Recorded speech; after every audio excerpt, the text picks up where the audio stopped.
దొరికింది వాళ్ళ నా కోడలు తీరనుంది ఈరోజు నా కోరిక. పని మనిషిని ఎట్లా పంపించాలి? రాజేశ్వరి అయ్యా అయ్యా చెప్పు. ఈరోజు చేసిన పని చాలు, ఇగో డబ్బులు తీసుకొని పో. అదేందయ్యా ఇంకేడు పని ఆనే ఉంది. పొమ్మని చెప్తాను కదా నువ్వు.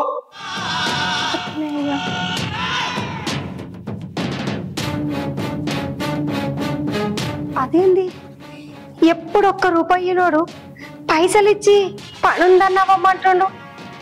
ఏదో జరుగుతుంది.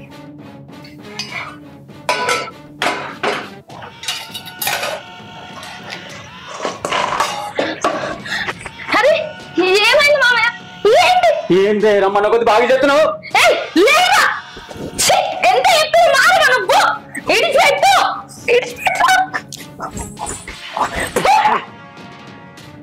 నువ్వేమైనా మంచిదేనా? నీకు కూడా నాకంటే ఆడపిల్ల ఉన్నది కదా, దాన్ని కూడా పెట్టలేదు ఖరాబ్ చేస్తావా? ఈ రోజు నిన్ను వదిలిపెట్టేదే లేదు.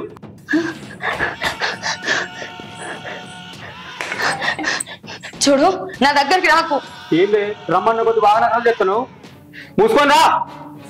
రే నన్ను ఇంకొకసారి ముట్టుకున్నావు అనుకో, నీ తలకాయ కూర వల్ల కొడతా దీంతో. ఏమైంది? ఏంది? ఏమైంది బాపు? చెప్పే నువ్వన్నా ఏమైంది? ఆ కట్టేంది? ఇన్ని రోజుల నుంచి చెప్పి నిన్నావా? ఇప్పటికైనా కనబడుతుందా? నీ నీ అయ్యా నీ కళ్ళ ముందు ఇప్పుడు చేసిన కనకారం ఇప్పటికైనా కళ్ళ కనబడుతుందా లేదా?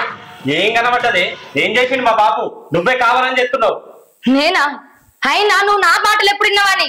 నీ అబ్బాయేమో నిందలెత్తది, నీ చెల్లెమో ఇష్టం వచ్చినట్టు కొడుతుంది, నువ్వేమో నా మాటలు పట్టించుకోవు.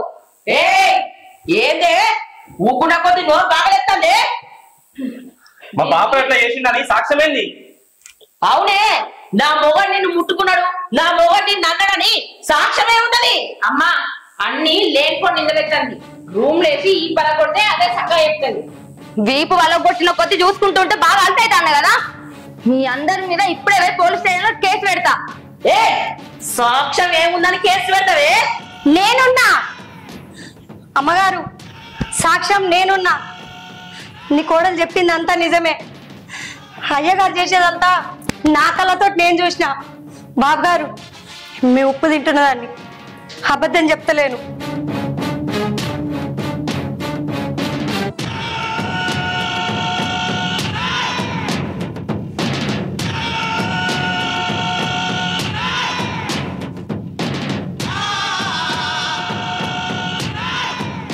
ఇప్పటికైనా నా మాట నమ్ముతారా? వీడు మనిషి కాదు, మనిషి రూపంలో ఉన్న మృగం. ఆగుర్రి, మీ అందరి మీద కేసు పెడతా. ఛీ!